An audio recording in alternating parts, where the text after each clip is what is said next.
for being here today to welcome together our special guests from Edmonton who are here to tell us today about their Edmonton Chinese bilingual program, which has been successfully running for the past 27 years. So today we'll have plenty of opportunity to listen to their stories, but also ask questions and discussion.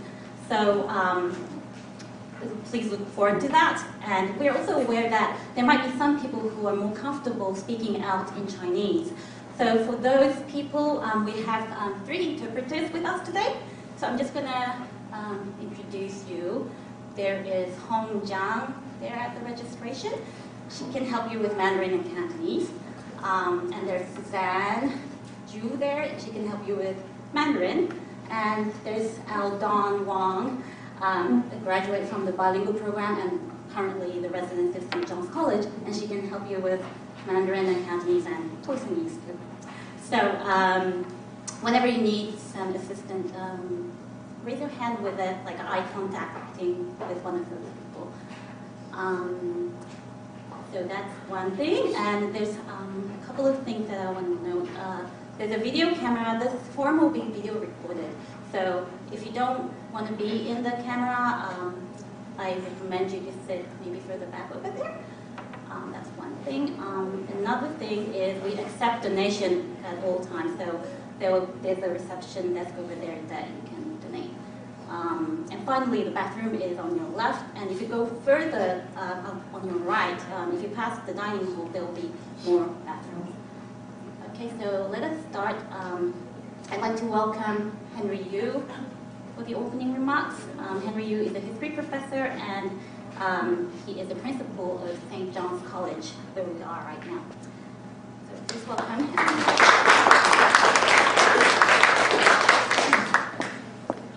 Welcome to St. John's College. I just want to tell you a few words about where it's a graduate college with 165 graduate students from all around the world, 46 different countries. We are founded, but this is our 15th anniversary, as you can see from the banner. We were founded by the graduates of St. John's University in Shanghai, which for many years, between 1879 and 1952, was perhaps the leading university in China, often referred to as the Harvard of China because it was a private missionary university. But what was really unique about St. John's University was that it had English and Chinese instruction, and all its students became bilingual and fluent, at least bilingual. Many were fluent in more than Chinese and in English. But they went on, their graduates, to go all over the world and become often quite famous and accomplished. And partly we're founded on that idea that speaking multiple languages is a very useful thing, and in particular, speaking Chinese and English is a necessary tool in this world. And so we are very happy to host this forum. We're very happy to invite the parents and teachers and others, students from Edmonton to really share with us what they've been doing for decades now. The interesting thing is we had actually a similar forum 5 years ago here, which led to the formation of the North Bay Public School program in Vancouver School Board, which is a Mandarin bilingual program, as well as several others in the Lower Mainland. So we're very proud to have already been involved in this process. I just want to say a couple things, though, just from the point of view of someone who was born here 40-something years ago, I think 1967, so however old that makes me. One of the things that really I think is important to kind of think about when you are here today discussing is that there's a very strange irony in coming to Canada and to a place like Vancouver, in that you're probably better off if you're a child to have come here as a 10-year-old than to be born here in terms of language. And the reason why is because if you come as a 10-year-old and you've spoken another language, you can have a very good chance of retaining enough of that language, even as you learn English at a very high level very quickly, that by the time you're 20, 21 years old, you'll be highly functional in both languages, and you'll have a chance to be extremely fluent in both. If you're born here, the chances are against that child being fluent in more than English, even if they speak a language at home. And the reason why is because you need to have a continual development of a language. And that Saturday schools, although useful, can often be counterproductive, because at a certain age, many children in an English-dominant language environment rebel against the kind of heritage language school programs. Not all children, but there's a very common reaction. And parents often don't realize this. If they've come, like my parents that were immigrants, they came and they just assumed, because they spoke Chinese, that my siblings and I would all speak Chinese. Well, we spoke a home version of Cantonese, but we never really learned as children to read, to write. And when we were sent to Saturday and after-school programs, we learned to hate it, because all our other friends were doing fun things. And here we were being forced in our minds to do something that wasn't useful.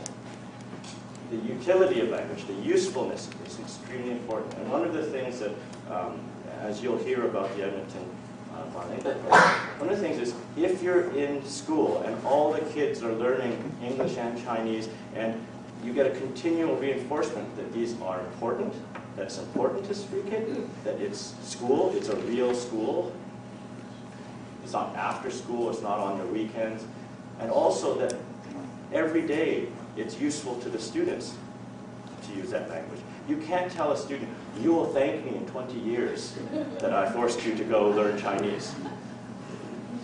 Kids don't think that way. It has to be useful as they are growing up. It has to be useful as they learn it. And so I think one of the lessons that we really can learn, in fact, is an important lesson, is how do children learn multiple languages best?